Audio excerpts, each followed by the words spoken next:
እስካሁን የት ነበርክ አይልም የኛ አምላክ። እስካሁን የት ነበርሽ አይልም የኛ አምላክ። በማናችንም ጥፋት እግዚአብሔር ደስተኛ አይደለም። እናንተ ደካሞች አለ፣ ሸክም የከበደባችሁ ሁሉ አለ ወደ እኔ ኑ አለ። ሸክም የከበደባችሁ በሚለው ቃል ውስጥ የመድኃኔ ዓለም እጁ እንደዚህ ተዘርግቶ በቅፉ ሊያስገባን አይታያቸውም ይሆን? ካህኑን ምስክር አድርጎ የሚናዘዝ፣ እግዚአብሔርን ዳኛ አድርጎ የሚናዘዝ፣ የሚጸጸት፣ የሚያነባ፣ የሚያለቅስ እሱ ምህረት ያገኛል። በንስሐ የማይደመሰስ ኃጢአት የለም። ጻድቅ 7 ጊዜ ይወድቃል 7 ጊዜም ይነሳል። ጻድቃንን ጻድቅ ያሰኛቸው አለመውደቃቸው አይደለም፣ ወድቀው አለመቅረታቸው ነው። የእውቀት ችግር የለብንም። ጉባኤ መካፈል ችግር የለብንም። ቃሉን የማወቅ ችግር የለብንም። ነገር ግን ወስነን ወደዚህ የሕይወት ማዕድ መቅረብ አቅቶናል። ከምስጢራት ተካፋዮች እየሆንን አይደለም። አይ ብበድልስ፣ ከተቀበልኩ በኋላ ከቆረብክ በኋላ ኃጢአት ብሰራስ የሚሉ ሰዎች አሉ።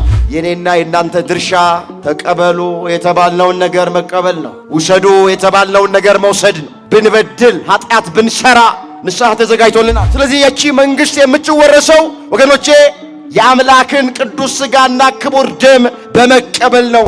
እፈራለሁ የሚሉ ሰዎች አሉ። ጥሩ ነው መፍራታችን። ፍርሃቱ ግን የሚያርቅ ፍርሃት ከሆነ አይጠቅመንም። በእግዚአብሔር ዘንድ ቅዱስ ሥጋውን ክቡር ደሙን ላለመቀበል አጥጋቢ የሚባል ምክንያት የለም። በጊዜውም አለጊዜውም ጽና። በጊዜውም ሲመች አለጊዜውም ሳይመች እየቆረቆረህም ቢሆን ጽና። ከቅዳሴ ከጉባኤ ከኪዳን ከማህሌት ከሰዓታት አለመለየት መጽናት። በመጽናት ነው የእግዚአብሔር መንግሥት የምትወረስ።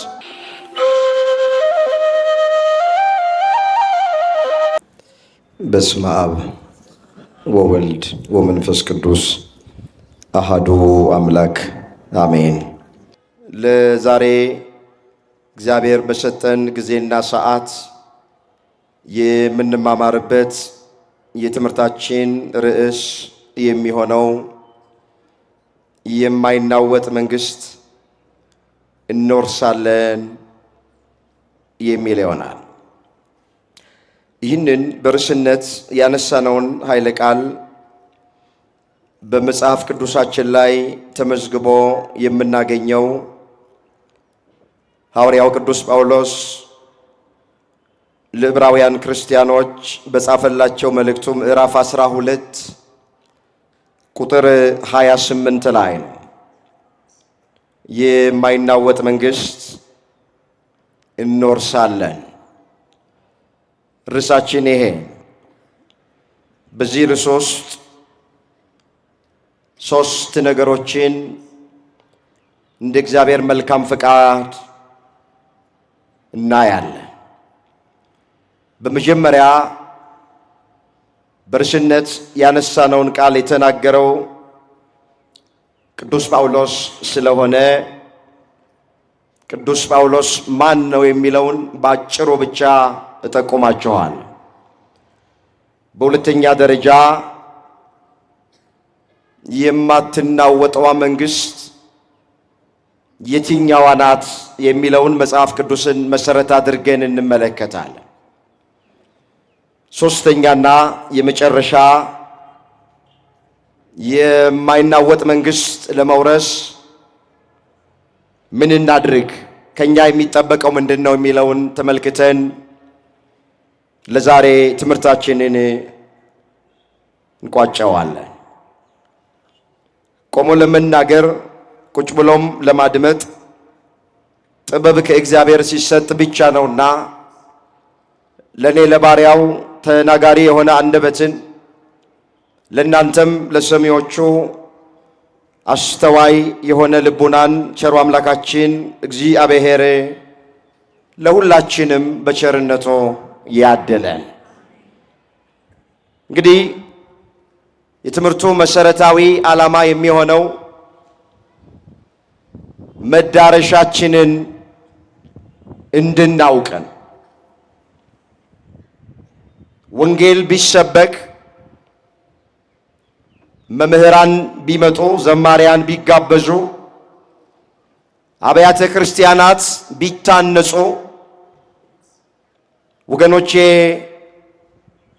የመጨረሻ ግባችን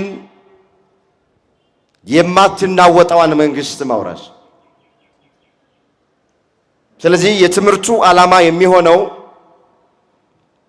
የክርስቲያኖች መጨረሻ ግባቸው ምን እንደሆነ፣ መዳረሻችን ምን እንደሆነ ማሳየት፣ በጥቃቅን ነገሮች ተሰነካክለን እንዳንወድቅ፣ እርፍ ጨብጠን ወደ ኋላ እንዳንመለከት፣ የሩቁን አሻግረን ማየት እንድንችል እሱን ለማሳየት ከመጽሐፍ ቅዱስ ላይ ይህን ርዕስ መርጠናል። አሁንም የአባቶቻችን አምላክ እግዚአብሔር የቃሉን ደጅ ለሁላችንም ከፍቶ እንዲያስተምረን የሱ ቅዱስ ፍቃዶ ይሆንልን።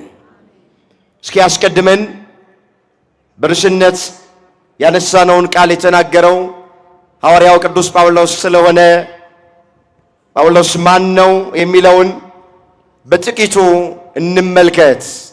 ብዙ ጊዜ የምንማማረው ስለሆነ በዚህ ጊዜን አላጠፋም። ሁላችን እንደምናውቅ የቅዱስ ጳውሎስ የቀደመ ስሙ ሳውል እየተባለ ይጠራል። ሳውል ይባል በነበረበት ዘመን ለአባቶቹ ወግ ከመጠን በላይ የቀና ደግሞ መልካም ያደረገ እየመሰለው በክፉ መንገድ ይመላለስ የነበረ ሰው ነው። የእግዚአብሔርን ቤተ ክርስቲያን ያለ ልክ ያሳድድ ነበረ። ለወንጌል እንቅፋት ነበረ።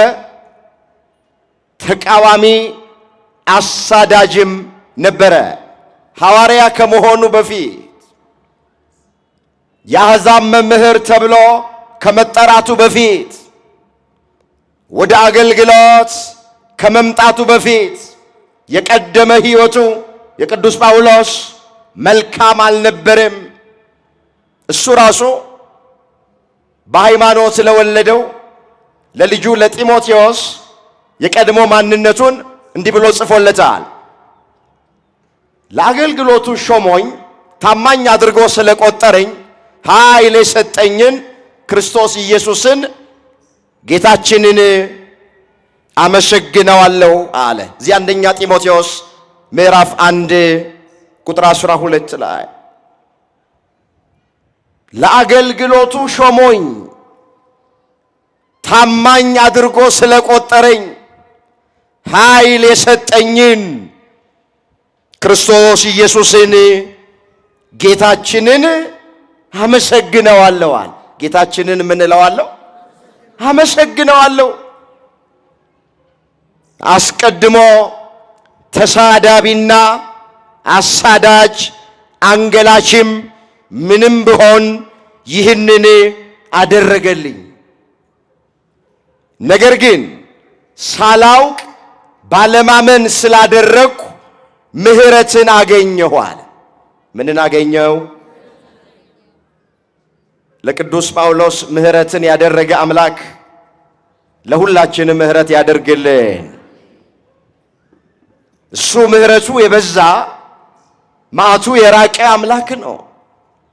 እንዳየ እንደተመለከተ አምላካችን እግዚአብሔር አይፈርድም። በማንም ሰው ጥፋት እግዚአብሔር ደስተኛ አይደለም። የሁላችንን መዳን ነው የሚፈልገው እግዚአብሔር። ስለዚህ ሳላውቅ ባለማመን ስላደረግኩት ምሕረትን አገኘሁ አለ። ምን ማለቱ ነው? ሳላውቅ ስላደረግኩት ማለት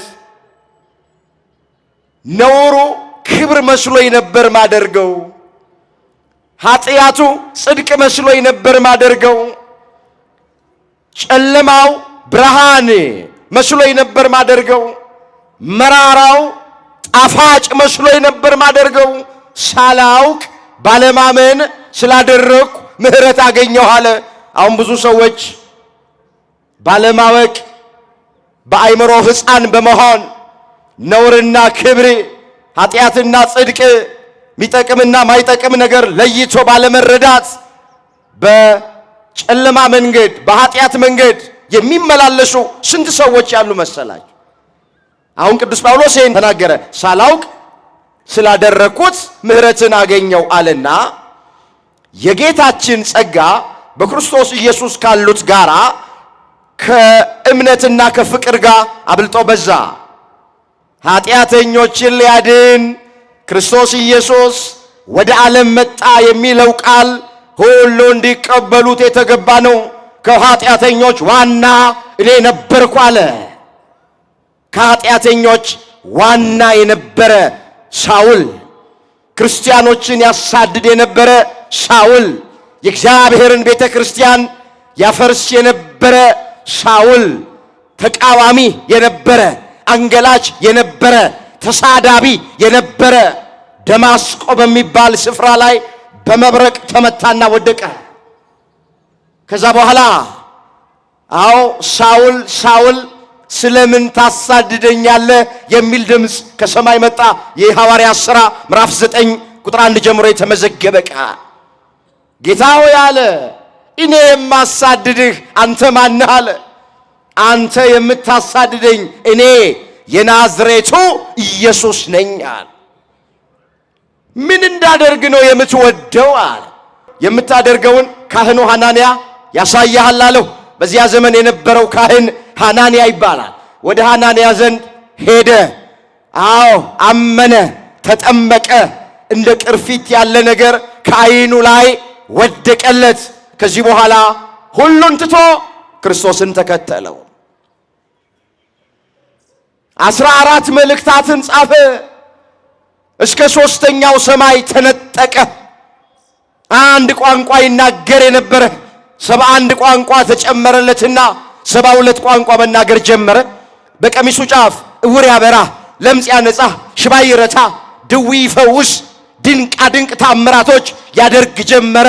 የቀደመ ሕይወቱ ጥሩ አልነበረም።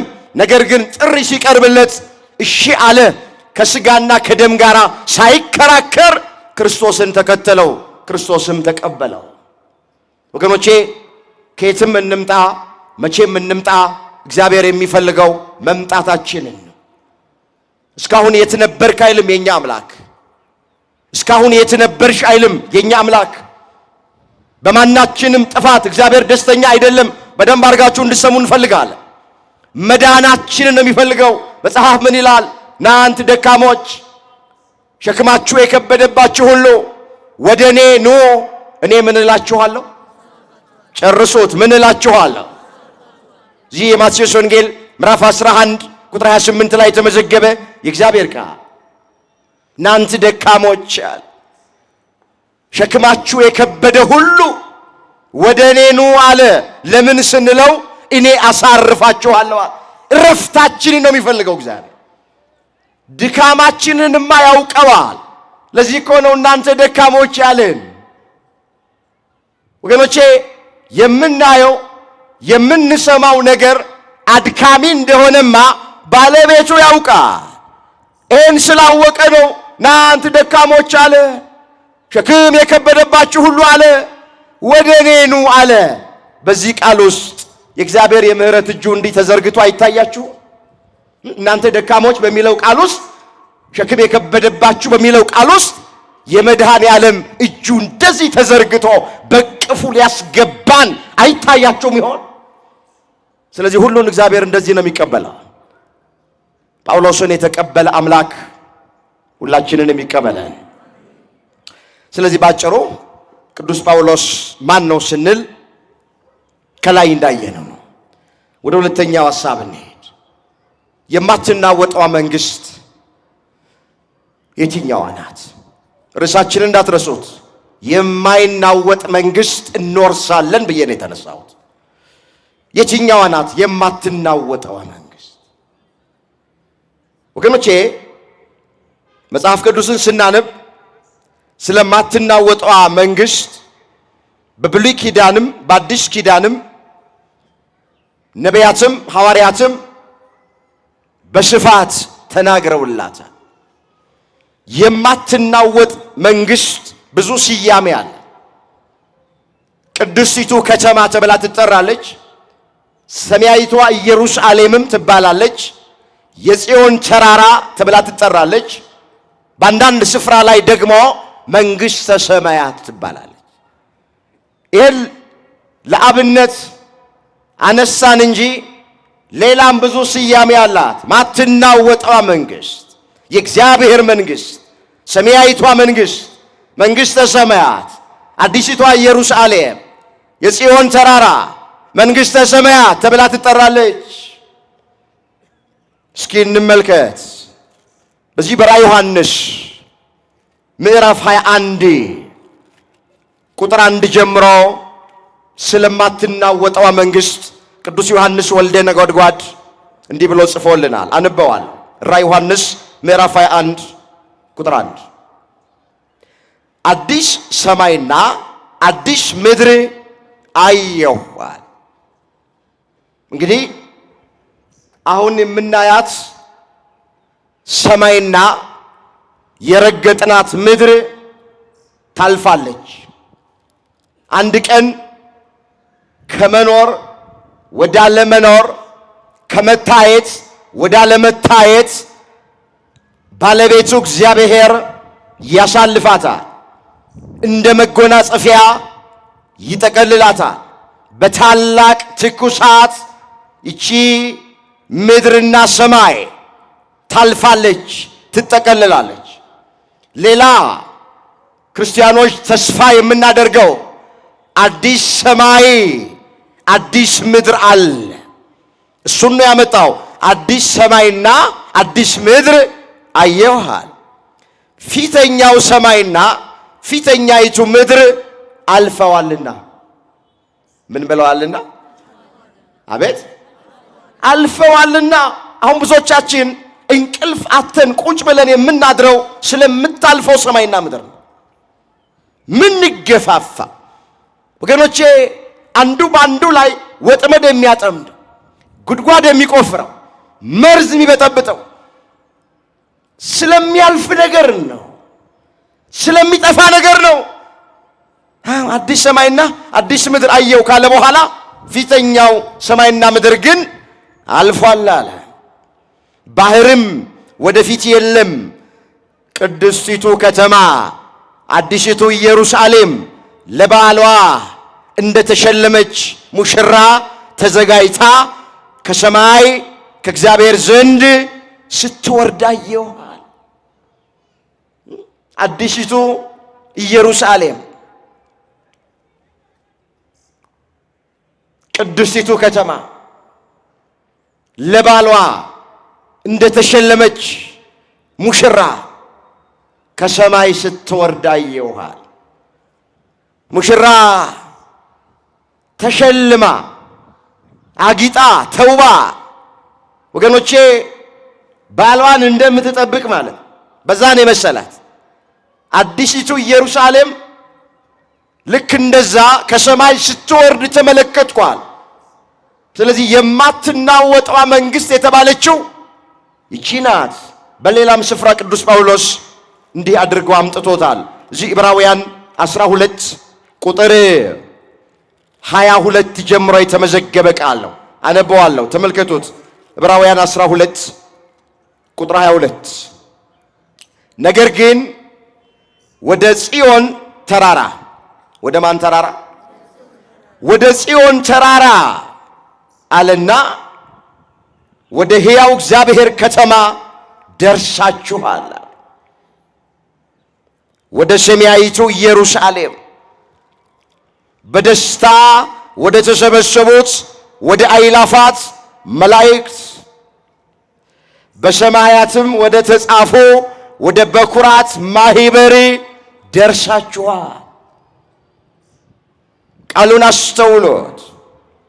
ወደ ጽዮን ተራራ አለ፣ ወደ ሕያው እግዚአብሔር ከተማ ደርሳችኋል አለ፣ ወደ ሰማያዊቱ ኢየሩሳሌም በቃ ደርሳችኋል። ማትናወጧ መንግሥት የጽዮን ተራራ ናት፣ ሰማያዊቷ ኢየሩሳሌም ናት። ወገኖቼ አዲሲቱ ከተማ ናት። እግዚአብሔር ለዛ ክብር ሁላችንን በቸርነቱ ያብቃ። ማትናወጧ መንግሥት እሷ ናት። አሁን ያለንባት ዓለም ወገኖቼ ቅድም እንዳየን ምታልፍ ናት። በዛ በማቴዎስ 24 ቁጥር 35 ላይ ሰማይና ምድር ያልፋሉ ቃሌ ግን ምን አይልም ብሏል። አቤት! ሰማይና ምድር ግን ምን ይላሉ? ቺ የምንረግጣት ምድር ቀና ብለን የምናያት ሰማይ ያልፋሉ፣ ቃሌ ግን አያልፍም። የእግዚአብሔር ቃል ሕያው ቃል፣ የእግዚአብሔር ቃል ዘላለማዊ ቃል የማይሻር ነው፣ የማይሻሻል ነው፣ የማይላወጥ ነው። ሰማይና ምድር ያልፋል፣ ቃሌ ግን አያልፍም። ስለዚህ አሁን ያለነው በምታልፍ ምድር ላይ ነው፣ በምታልፍ ዓለም ላይ ነው።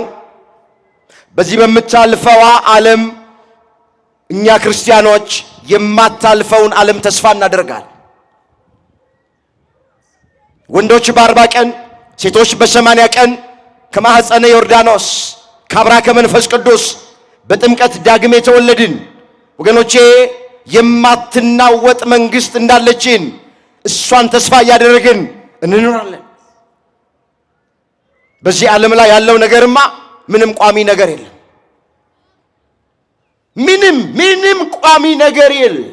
ጉልበት ይደክማል፣ ውበት ይረግፋል፣ ገንዘብ ያልቃል፣ ስልጣን ይሻራል። ስንቱን ልተርክ። በዚህ ዓለም ላይ ቋሚ የሚባል ነገር የለም። ትናንትና የነበሩት ዛሬ የሉም። ዛሬ ያለነው ነገ የለንም። ምንም ቋሚ ነገር በዚህ ምድር ላይ እንዳትጠብቁ። መጽሐፍ ቅዱስ የሚለን ይሄ ነው። የእግዚአብሔር ቃል የሚለን ይሄ ነው። ሁሉም ያልፋል። አምላካችን እግዚአብሔር በምታልፈው ዓለም ላይ የማታልፈውን ማትናወጠውን መንግሥት የሚያስወርስ ሥራ ሰርተን እንድናልፍ ሁላችንንም ይርዳ። ስለዚህ ባጭሩ ማትናወጠዋ መንግሥተ ሰማያት ናት። ማናት አልኳችሁ? አቤት! መንግሥተ ሰማያት እንጂ በዚህ ዓለም ላይ በዚህ ምድር ላይ ያለው ነገር ሁሉ ያልፋል። ስንት ነገር አይኖቻችን አየው። ተውት፣ የሩቁን ተውት። ስንት ነገር አይኖቻችን አዩ፣ ጆሮቻችን ሰሙ። በዚህ በቅርብ ሰሞን ሶሻል ሚዲያው ላይ አንድ የሆነ ነገር ሲዘዋወር አይቻልም። ሁሉ ነገር አላፊና ጠፊ እንደሆነ መሃል ቦሌ ላይ አንድ እህት ሰፊ ካሬ ቦታ ነበራት እና ብዙ ሰዎች ሊገዟት እየመጡ ዋጋ ይሰጧታል። ነገር ግን አያዋጣኝም እያለች ብዙዎቹን መለሰች። ቢጨምሩላትም በፍጹም አያዋጣኝም። መጨረሻ ላይ ቦታው ለልማት ይፈለጋል ተብሎ ተወሰደ።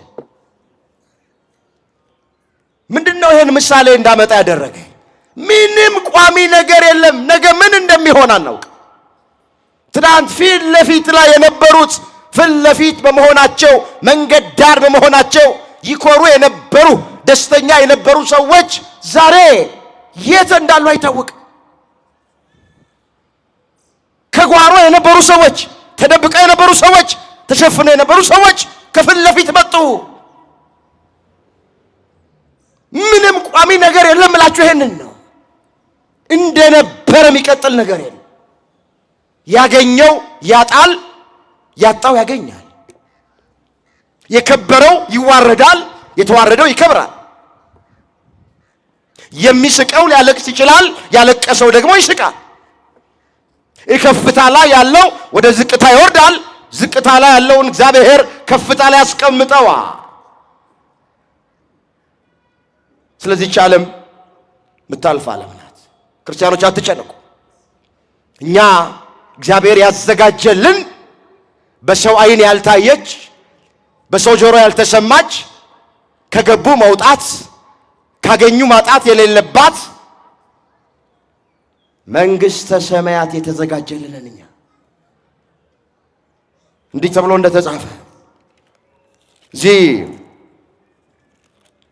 አንደኛ ቆሮንቶስ ምዕራፍ 2 ቁጥር 8 ላይ የተመዘገበ ቃል እንደዚህ ይላል። ነገር ግን ብሎ ይጀምራል ሐዋርያው። ዓይን ያላየችው፣ ዓይን ምን ያላለችው? ዓይን ያላየችው፣ ጆሮ ያልሰማው፣ በሰው ልብ ያልታሰበው እግዚአብሔር ለሚወዱት ያዘጋጀው ተብሎ እንደተጻፈ እንናገራለን። በዓይን ያልታየች ናት መንግሥተ ሰማያት፣ በልብ ያልታሰበች ናት፣ በጆሮ ያልተሰማች ናት። እግዚአብሔር ግን ለወዳጆቹ ለወዳጆቹ እግዚአብሔርን ለሚወዱ እንደ ሐሳቡ ለሚኖሩ በስሙ ለተጠሩ ወገኖቼ፣ ላመኑ ለተጠመቁ ለወዳጆቹ ያዘጋጃት። ማንም ይገባባት አይደለችም እኮ። ለወዳጆቹ ያዘጋጃት፣ ለልጆቹ ያዘጋጃት ርስት መንግሥተ ሰማያት እሷ ናት። ማትናወጠዋ መንግሥት ማለት። አሁንም እግዚአብሔር ሁላችንን ለዛ ክብር ያብቃ። ወደ ሶስተኛውና ወደ ዋናው ማትናወጠዋን መንግሥት ለመውረስ ምን እናድርግ ወደሚለው እንምጣ። እዚች ላይ ትንሽ ቆይታ አደርጋለሁ። እስኪ ማትናወጠዋን መንግሥት መውረስ የሚፈልግ ሰው በእግዚአብሔር ፊት ሆኖ እግዚአብሔር ያክብራችሁ። የሁላችሁ በምኞት ብቻ እቺ መንግሥት አትወረሱ።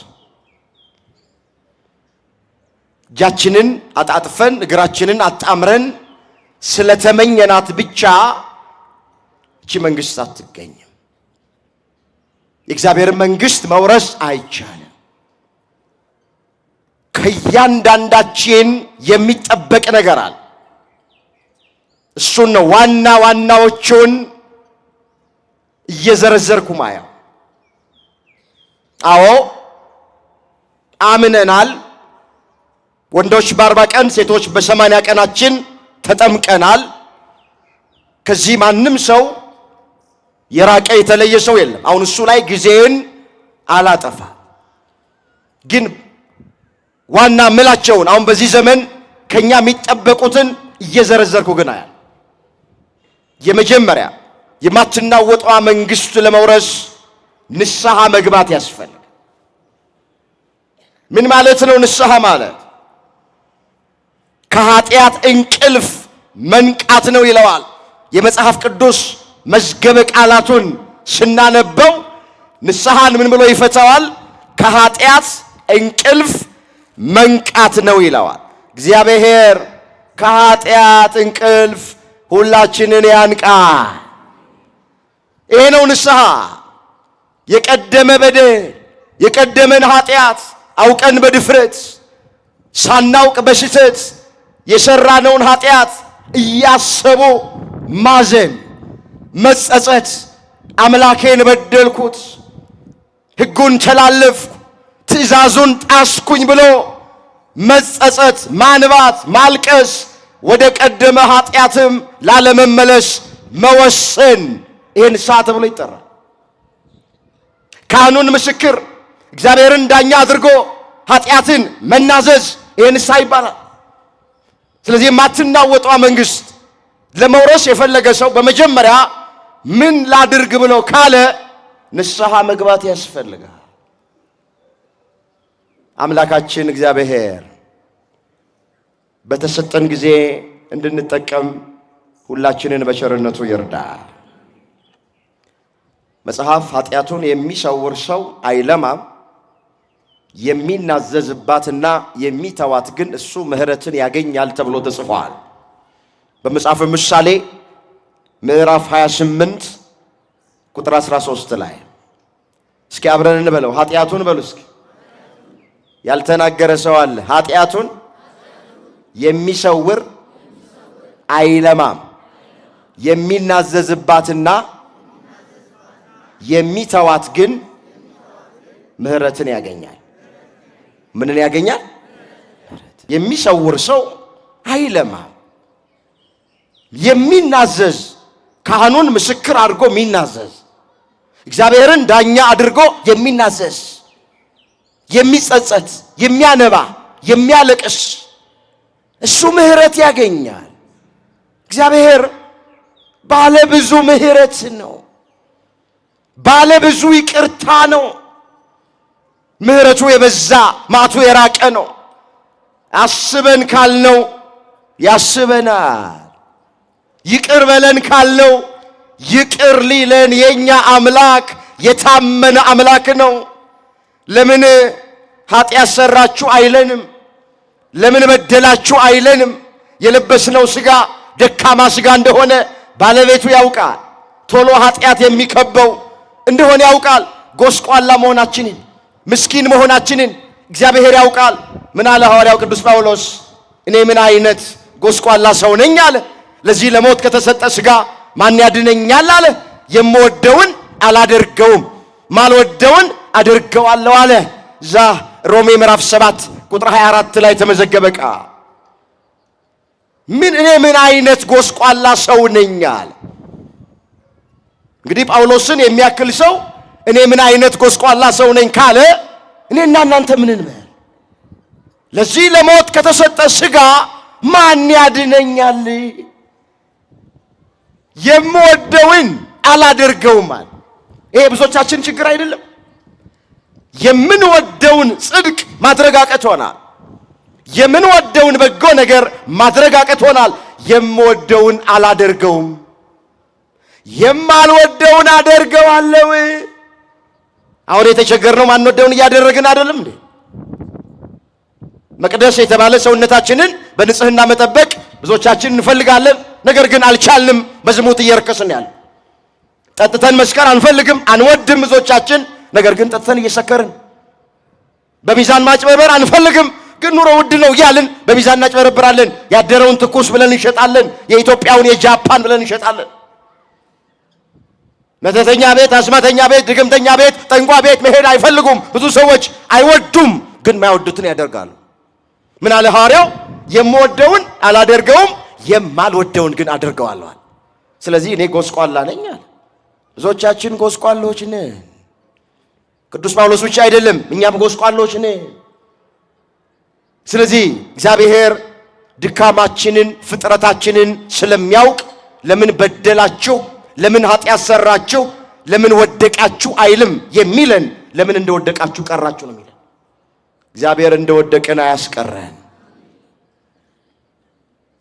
ለምን ንስሐ አልገባችሁም ይለናል። እኔ ይገርመኛል። ሰው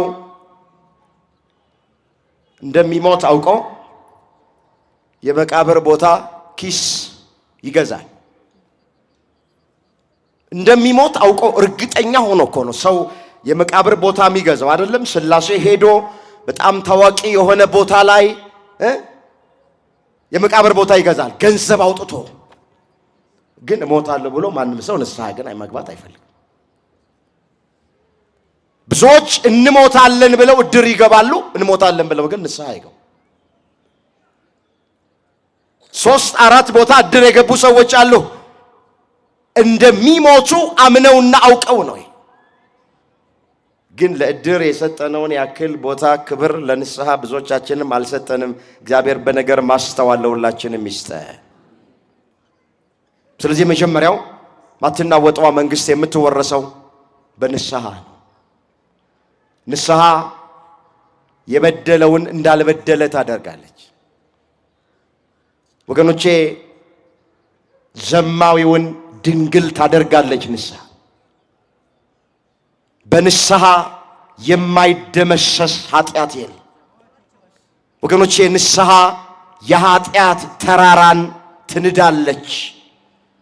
ስርየት፣ ይቅርታ፣ ምህረት ከእግዚአብሔር እንቀበላል። እግዚአብሔር የሚቆጥርብን ንስሐ ያልገባነውን ኃጢአት ብቻ ነው። ይሄ ድምፅ የሚሰማችሁ እናቶቼ፣ አባቶቼ ደግሜ ይናገራል። እግዚአብሔር የሚጠይቀን ንስሐ ያልገባንበትን ኃጢአት ብቻ ነው። ንስሐ ከገባን እግዚአብሔር ይቅር ይለናል። ይቅር ማለት ብቻ አይደለም፣ ይረሳልናል። ሰው እኮ በድለ ነው ወንድማችንን፣ እህታችንን፣ ባልንጀራችንን ይቅር በይኝ በድዬሻለሁ ይቅር በለኝ በድዬሃለሁ ብለህ ነው። አንድ ጊዜ ይቅር ሊለን ይችላል። አንድ ጊዜ ይቅር ልትለን ትችላለች። ድጋሚ ስንበድል ደግመን ሄደን ይቅር በለኝ ስንለው አንተ ትናንትም እንዲህ አድርገኝ ብሎ ዶሴ ያገላበጠ ይከሳል ሰው። እግዚአብሔር ግን ከበደልን በኋላ ኃጢአት ከሰራን በኋላ ንስሐ ስንገባ ይቅር በለኝ ብለን ስንጸጸት ይቅር ማለት ብቻ አይደለም ይረሳልና።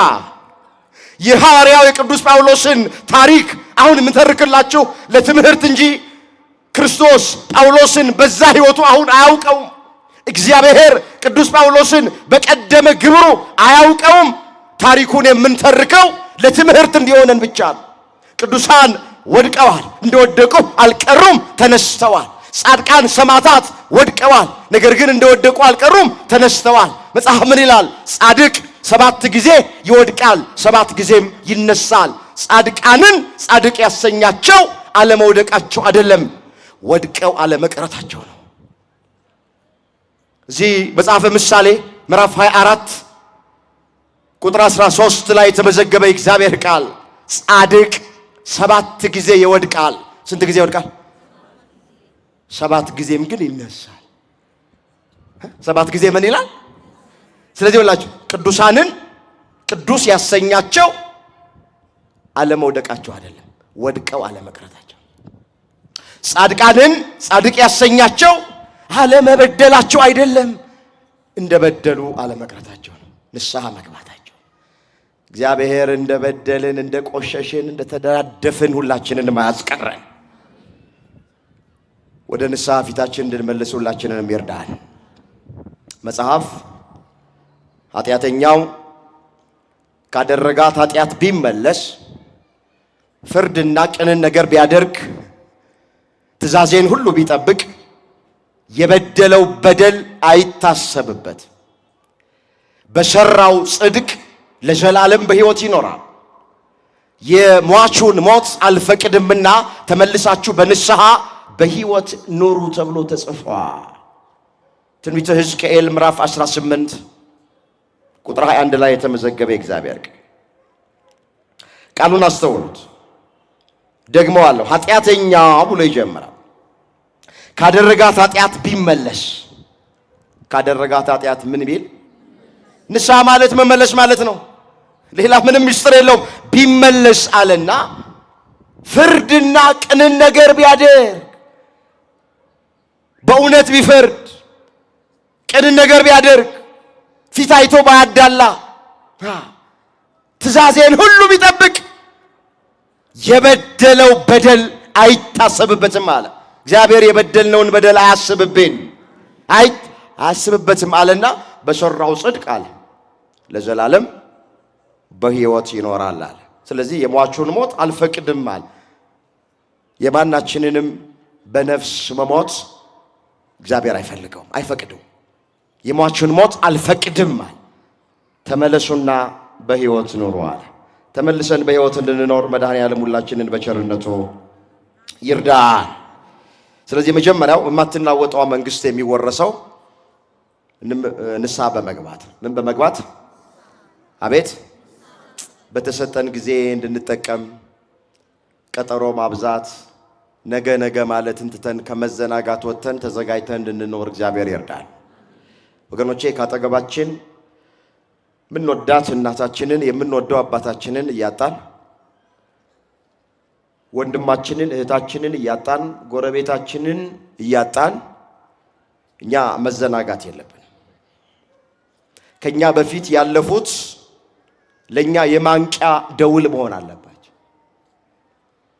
ብዙዎቻችን ካልሞትን አናምንም። እኔ በጣም ነው የሚገርም። ካጠገባችን እህታችንን እያጣናት ቀብረን መተን ካጠገባችን ወንድማችን ሲለየን እያየን እኛ ግን የምንሞት አይመስለንም። ምንድነው አዚም ያደረገብን?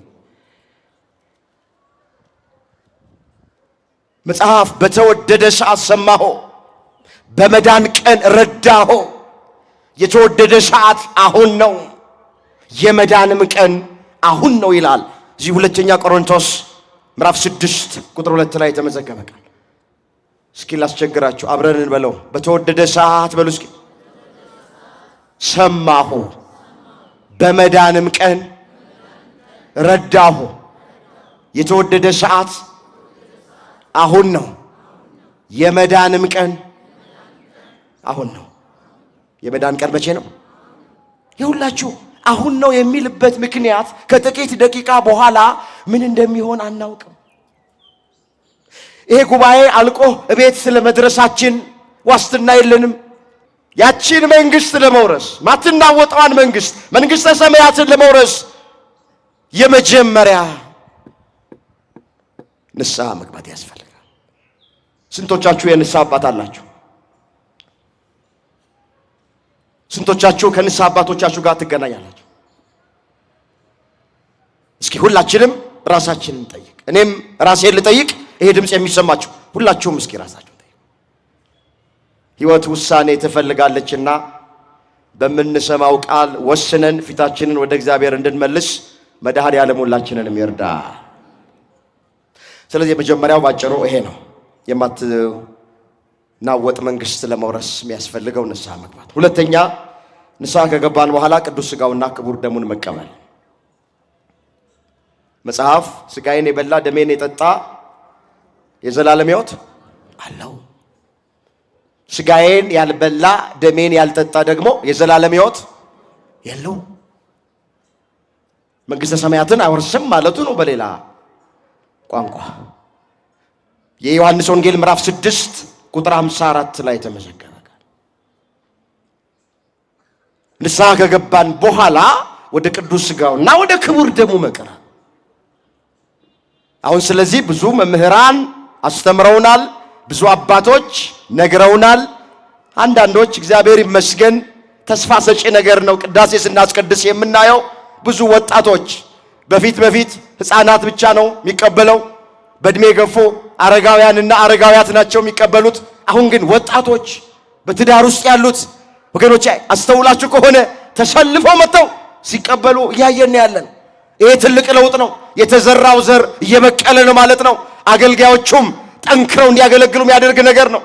ግን ብዙዎቻችን የበይ ተመልካቾች ነን። እስመ ኃያል አንተ እያልን ያለ ነው እስካሁን ድረስ። የእውቀት ችግር የለብንም፣ ጉባኤ መካፈል ችግር የለብንም፣ ቃሉን የማወቅ ችግር የለብንም። ነገር ግን ወስነን ወደዚህ የሕይወት ማዕድ መቅረብ አቅቶናል። ከምስጢራት ተካፋዮች እየሆንን አይደለም። ስለዚህ ያቺ መንግስት የምትወረሰው ወገኖቼ የአምላክን ቅዱስ ሥጋና ክቡር ደም በመቀበል ነው። መበደላችንም አይቀርም።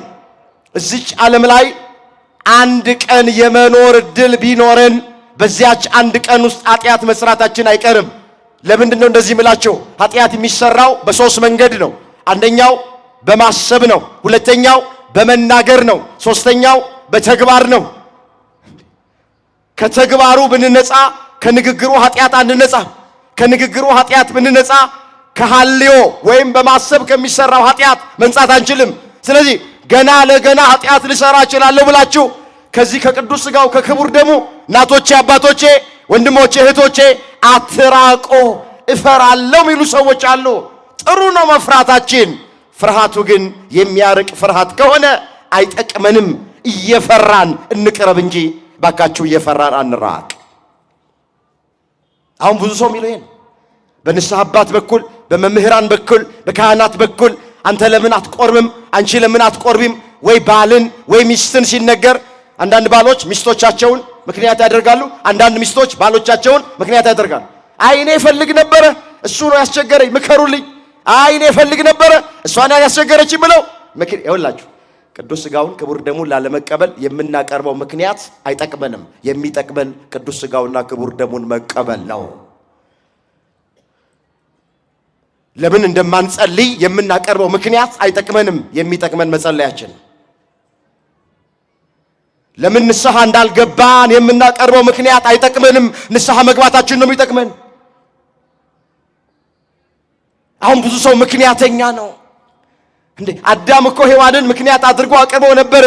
በሰውኛው አጥጋቢ ምክንያት ነው። እሱ አሳስታኝ ነው የበላሁት አለ ዕፀ በለስን።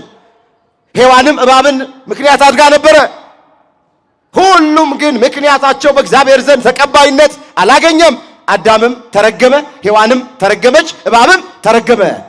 በእግዚአብሔር ዘንድ ቅዱስ ሥጋውን ክቡር ደሙን ላለመቀበል አጥጋቢ የሚባል ምክንያት የለም።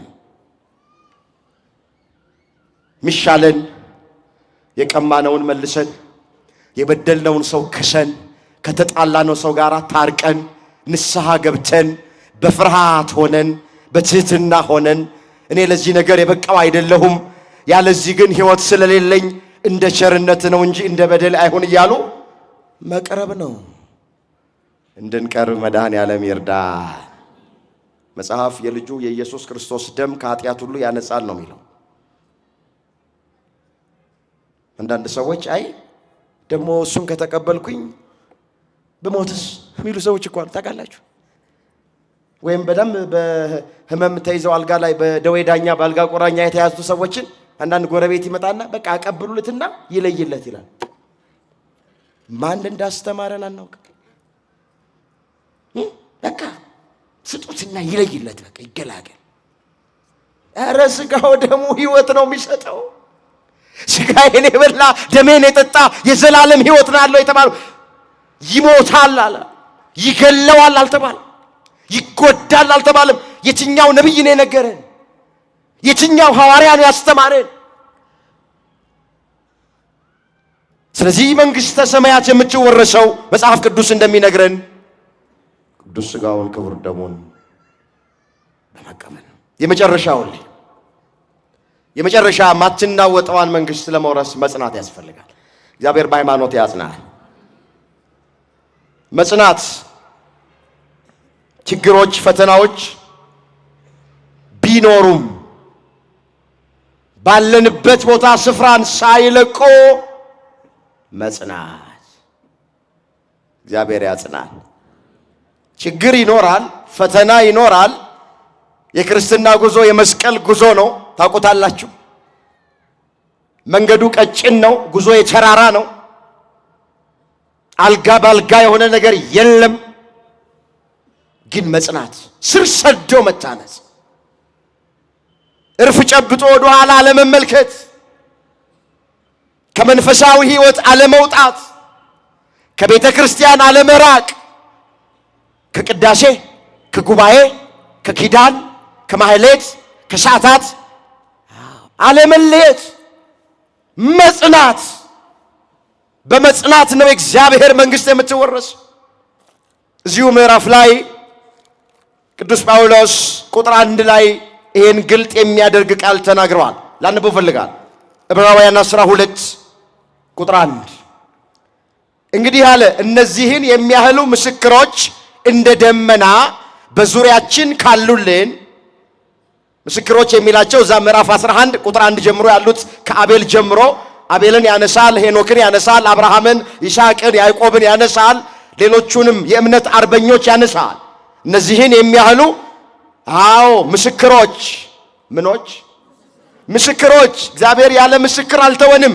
ምስክሮች አሉ የጸኑ።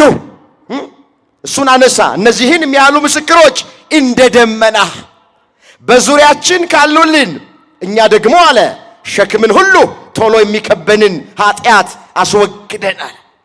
የእምነታችንን ራስና ፈጻሚው ኢየሱስን ተመልክተን በፊታችን ያለውን ሩጫ በትዕግስት እንሩጥ።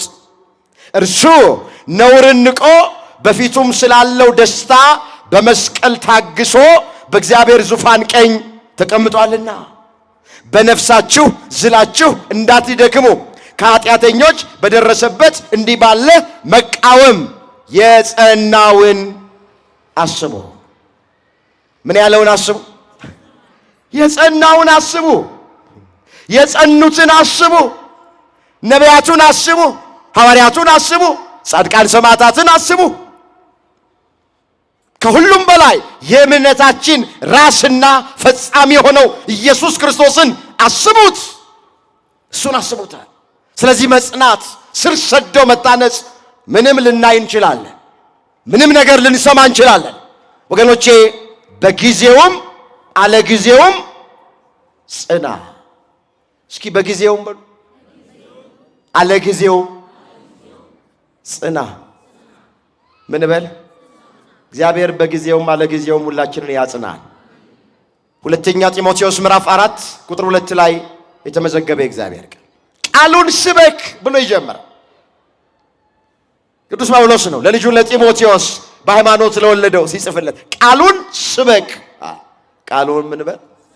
ከዛ ምን አለው? በጊዜውም አለጊዜውም ጽና።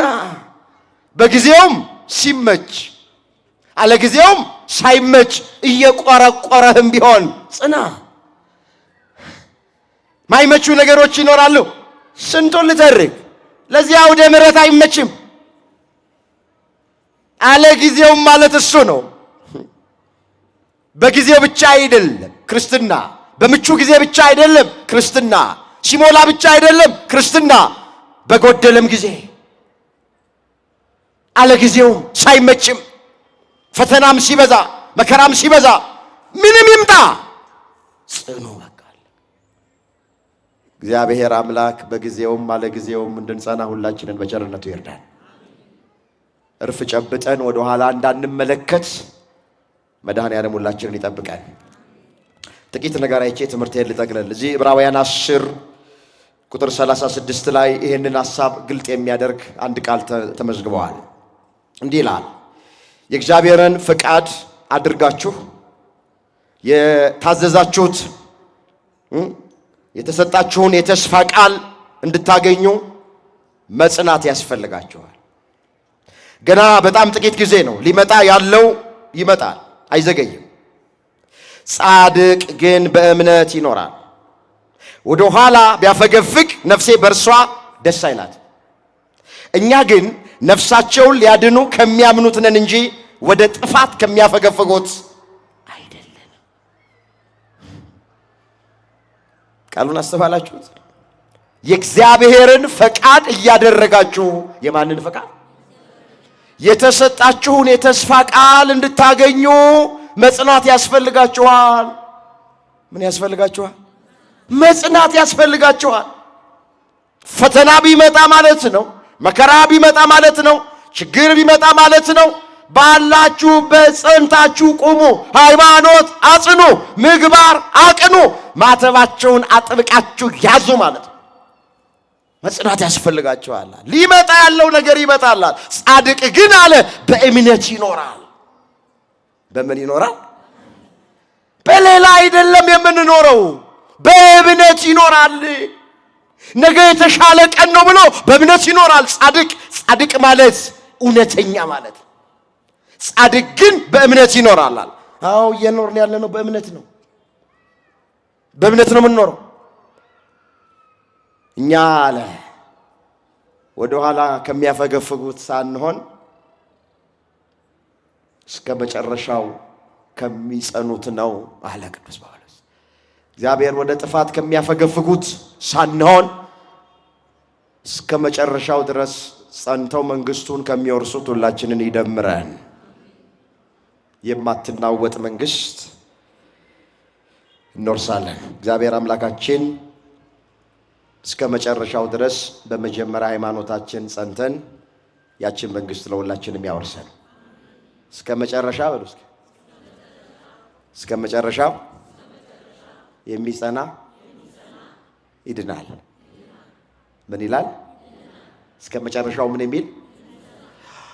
የማቴዎስ ወንጌል ምዕራፍ 24 ቁጥር 13 የጀመረ አይድንም፣ እስከ መካከል ድረስ የመጣ አይድንም፣ እስከ መጨረሻ የሚጸና ይድናል።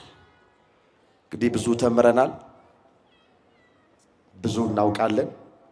መምህራን ብዙ ነግረውናል፣ ደክመውልናል፣ ዋጋ ተከፍሎልናል። ከኛ የሚጠበቀው በተማርነውና በተረዳነው ነገር እስከ መጨረሻው ድረስ መጽናት። አንድ ቃል ተናግሬ ትምህርቴን ልጠቅልል። እዚህ ሐዋርያው ቅዱስ ጳውሎስ በሁለተኛ ጢሞቴዎስ ምዕራፍ 3 ቁጥር 14 ላይ አንተ ግን በተማርክበትና በተረዳህበት ነገር ጸንተህ ኑር፣ ከማን እንደተማርከው ታውቃለህና ይላል። እስኪ አንተ ግን በሉ፣ ድምጻችሁ ይሰማ። አንተ ግን በተማርክበትና በተረዳህበት ነገር ጸንተህ ኑር። ከማን እንደተማርከው ታውቃለህና። ከማን እንደተማርን እናውቃለን። ስለዚህ ከኛ የሚጠበቀው በተማርነውና በተረዳነው ነገር ባወቅነው ጸንቶ መኖር ነው። እግዚአብሔር ሁላችንን ያጽና። የማትናወጥ መንግስት እንወርሳለን። እግዚአብሔር ለዛ ክብር ሁላችንን ያብቃል። ያስተማረን የመከረን የገሰጸን የአባቶቻችን አምላክ እግዚአብሔር ስሙ የተመሰገነ ይሁን። ድንግል ማርያም ጣዕሟን ባንደበታችን ፍቅሯን በልባችን ትሳልብን። የወንጌላዊው የሐዋርያው የቅዱስ ዮሐንስ ወልደ ነጎድጓድ በረከት ከሁላችን ጋር ይሆን። የሁላችንን መጨረሻ እግዚአብሔር ያሰ